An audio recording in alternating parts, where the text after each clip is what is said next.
안녕하세요. 정문일층 황철종 대표입니다. 애니젠을 볼게 오늘 18% 급등을 하고 있는데요. 황철종 대표님, 애니젠 어떻게 생각하시는지 한 말씀 부탁합니다 하셔갖고 얘기를 해보겠습니다. 우리가 주가를 이야기할 때는 주가 분석을 하는 이유는 가지고 있다면 보다 효율적으로 좋은 가격에 팔기 위해서일 거고요. 그 다음에 홀딩을 하려면 어떤 내용을 가지고 들고 있어야 된다. 이런 생각도 해봐야 될 건데, 가장 중요한 건 우리가 리스크 관리 차원에서 만약에 여러 가지 좋은 점만 보고 들어갔는데, 만약에 아니라면, 즉, 뒤를 봤을 때 리스크 관리를 할 때 어느 가격에 적정한가를 보는 게 차트 분석이죠. 그러니까, 재무제표를 보는 것은 그 회사가 가지고 있는 내재적 가치의 성장성에 대해서 생각해보는 그런 시간이 되는 거고, 그 다음에 차트 분석은 그럼에도 불구하고 그동안에 어떤 가격을 형성하면서 움직였고 의미 있는 가격대가 어딘지, 그 다음에 수급이라든지 이런 걸 보는 게 차트 분석이라고 하죠. 그 다음에 현재 상황에서 이런 종목들이 가지고 있는 정보 체계가 어떨까? 그러니까 뉴스나 소식, 그 다음에 우리가 알지 못하는 숨어있는 공시, 앞으로 공시가 될 내용 이런 것들은 정보 분석을 하는 거죠. 그 다음에 뭐 테마가 형성돼서 한 이 종목에 갈 수 있겠다. 결국 우리가 주식은 성장 가능성에 대한 예측이잖아요. 자, 그러면 그런 차원에서 한번 쭉 제가 얘기를 해보겠습니다. 일단 애니젠 일봉을 보면요.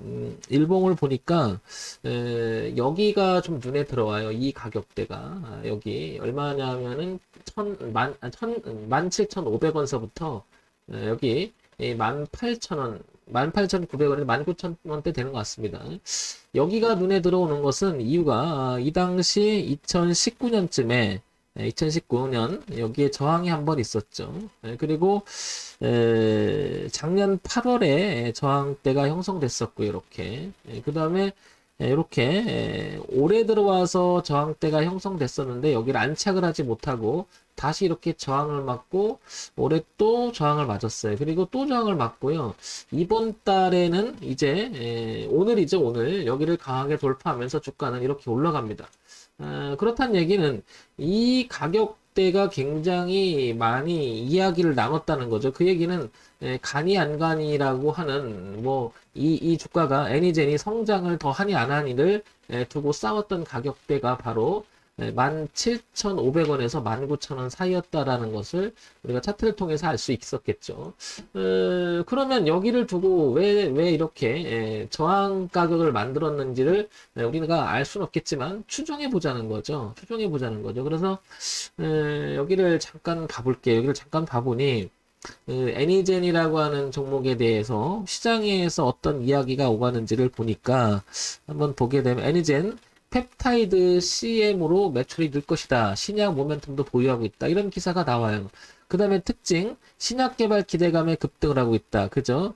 향후 임상 진입과 기술 이전 가능성에 주목할 필요가 있다고 증권사 분석에 긍정적 영향을 미치고 풀이된다. 이런 것들이 이제 주가가 이렇게 반영이 돼서 오늘 올라간다고 하는데요. 이런 생각을 해봅시다. 여기서 이미 그런 이야기는 오갔을 거예요. 갑자기 느닷없이 저 신약 개발한다 그러진 않았을 거란 말이에요. 미공시만 되지 않았을 뿐이지 아마 공공연한 비밀로 내부적으로 알고 있었을 가능성이 높지 않을까 생각을 해보고요. 그렇다는 얘기는 여기서 누군가가 매집을 해서 들어오지 않았을까라고 추정해 볼 수가 있겠죠. 물론 그 전 단계에서도 매집할 수도 있었고요. 그런데 신약 개발에 대해서 누구는 반대로 평가를 야 그래도 그 이상은 못 가라고 했을지도 모릅니다. 그죠? 그러다가 이제 힘의 균형을 깨져서 난 간다고 확신해 그러면서 누군가가 지금 이렇게 강하게 치고 들어온 게 아닌가 이렇게 조심스럽게 추측을 해볼 수가 있겠죠. 우리가 주식을 분석하면서요.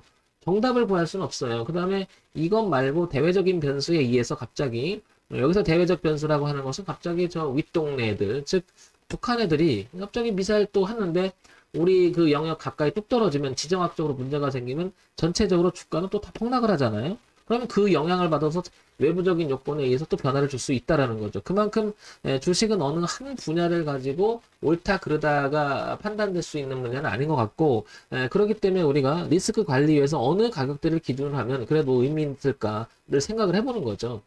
어쨌든 이 안에서 누군가가 매집의 흔적이 보이고 이게 매집이었다라고 가정을 하면 이 자리를 치고 나간 이유도 아마도 여기서 매집한 단가에서 단가 추정치가 아닐까. 그리고 누군가가 이제는 들어올린 게 아니겠느냐. 이렇게 판명을 해볼 수가 있을 것 같아요. 그래서 전체적으로는 균형을 유지했던 이 가격대가 지금 가장 중요한데 그게 16,000원쯤 되겠죠. 근데 이제 우리가 소위 이야기하는 지지와 저항은 17,000원과 19,000원 사이에 만들어 놨죠. 따라서 최종적으로는 얘가 여기 17,000원을 이때 이렇게 이탈하게 되면 올려놨던 그 물량들이 이제 쫓아왔던 물량들 이런 게 부담스러워서 이제 저항값이 지지로 바뀌어놓은 가격대인데 이제 그게 다시 저항으로 바뀌면 주가는 빠질 수가 있겠죠. 따라서 17,500원이라고 하는 마지노선은 되게 중요할 것 같고 전체적인 균형은 15,000원 이탈은 여기가 16,000원 되겠네요. 16,000원 이탈은 균형을 깰 수 있는 자리라는 거죠. 따라서 16,000원이라고 하는 가격은 굉장히 중요하다. 16,000원이라는 가격은. 여기 이탈하게 되면 흐름 자체가 완전히 하방으로 돌아설 수 있는 자리라는 거죠. 이게 2만 원이니까 16,000원이면 지금 뒤를 봤을 때는 상당히 멀리 떨어져 있는 거죠. 그만큼. 그러면 그만큼 리스크를 여기서 리스크 기준의 가격으로 생각한다면 16,000원 좀 멀리 떨어지긴 하지만 어쨌든 이런 부분을 생각해 놓지 않을 수 없다라는 거죠. 그래서 이런 점이 조금 체킹 포인트가 될 것 같고요. 자, 그 다음에 실적 내용을 잠깐 한번 보겠습니다. 이 회사가 그동안 실적이 어땠는지를 보게 되면 이 회사는 잠깐 여기서 정보를 잠깐 보게 되면 코스닥에 상장이 되어 있죠. 신성장기암, 소형주, 제조, 제약. 근데 시가총액이 874억이에요. 오늘 좀 많이 올랐으니까 현재는 1038억 정도 넘어가고 있죠.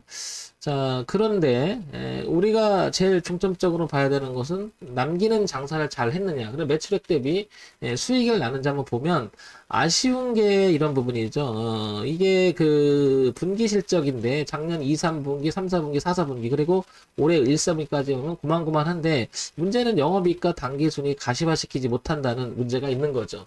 그럼에도 불구하고 이 회사는 이 저항대를 오늘 넘겨놨습니다. 그렇다는 얘기는 이게 앞으로 향후 전망적으로 봤을 때는 더 좋아질 거라고 특히 수익적, 이익적인 측면이 가시화될 수 있다라는 기대 가능성이 내포하고 있는 거죠.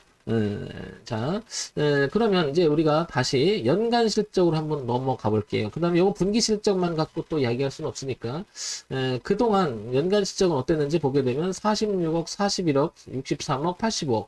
매출액 구조는 조금씩 늘어나는 경향은 있어요. 그죠? 좀 늘어나는 경향은 있는데, 여전히 영업이익과 단기순이익을 이렇게, 뭐라 그럴까요? 플러스 내키지 못하는 부분이 좀 아쉽습니다. 그렇다는 얘기는 더더욱 이 주식을 내가 매매를 해봐야겠다라는 생각이 들면 더더욱 17,500원 이탈은 위험해질 수 있다라는 거죠. 더더욱. 왜냐면 주가가 올라가서 아까 이런 펩타이드 CMO 매출 늘 것, 그 다음에 신약 개발의 모멘텀을 가지고 있는 그런 기대감이 혹시나 사라질 수도 있잖아요. 근데 기대를 했는데 생각보다 돈을 못 벌으면 주가는 다시 또 저게 버블이었구나. 너무 기대감만 찾구나. 제자리를 찾아가는 경향이 있잖아요. 그런 면에서 봤을 때는 더더욱 17,500원 리스크 관리가 필요할 것 같고요. 따라서 신규 진입은 17,500원이 깨지지 않는 범위 내에서 진입을 해볼 만하지 않나 이런 생각이 들고요.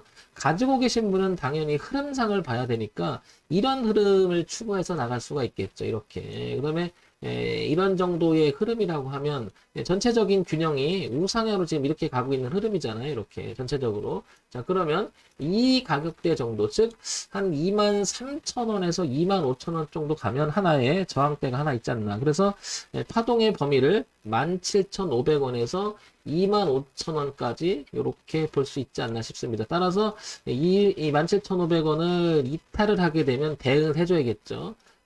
비중을 줄이거나 비중을 줄여주거나 아니면 다음 끼를 노리겠죠. 가지고 계신 분이라면 이렇게 25,000원까지도 내다볼 수 있는 가격이 열리지 않나 싶습니다. 자, 그런데 여기서 신규 진입을 하려면 뒤를 보면 리스크가 이만큼 큰 거죠. 따라서 지금 쫓아가는 것보단 다시 한번 이렇게 조정을 줘서 이 일대에서 그래도 17,500원과 19,000원 가까이에서 파동을 일어나면서 지지를 해줄 때 그때 신규 진입을 노리거나 지금 여기 따라가면 너무 비싸죠. 따라가는 매매가 되니까 따라가지는 마시고 여기서 확인해주고 들어갔다가 만약에 잘못돼서 뒤로 빠진다 그러면 17,500원 이탈하게 되면 여기서 비중을 줄여주는 그런 매매를 하는 게 어떤가 싶은 거죠.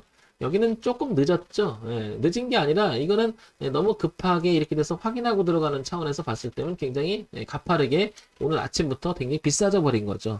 그런 면에서 보면 쫓아가는 매매를 하지 마시고 기다리는 매매를 한다 그러면 타겟을 기준으로 삼을 때 여기를 타겟으로 삼는 게 어떤가 싶은 거죠. 여기 가격대 그러니까 17,500원과 19,000원 여기를 타겟으로 삼고 만약에 벗어나면 대응하려고 해야 되겠죠. 그리고 맞는다면 한번 이렇게도 홀딩해 볼 수 있는 그런 위치가 아닌가 싶습니다. 주식 매매를 할 때는 정답을 찾을 수가 없습니다. 따라서 차트만 갖고 얘기할 수도 있는 것도 아니고 내재적 가치만 갖고 얘기할 수 있는 건 아니지만 그래도 기본적인 아웃라인의 원칙은 갖고 가야 되겠죠. 그 첫 번째가 리스크 관리 가격대를 먼저 설정하면서 들어가는 게 어떻겠느냐 이런 얘기를 하고 싶습니다. 그런 면에서 보면 애니제는 17,500원, 25,000원이 중요한 가격대가 아니겠느냐 이렇게 파악이 됩니다. 자, 정문일집 황철중 대표였고요. 좋아요, 구독 그리고 알림 기능 부탁드리고요. 기본적으로 그냥 참고사항으로만 보시기 바랍니다. 제가 얘기하는 건 뭐 절대적일 수는 없으니까 지극히 참고사항으로만 보시기 바랍니다. 정문일집 황철중 대표였습니다.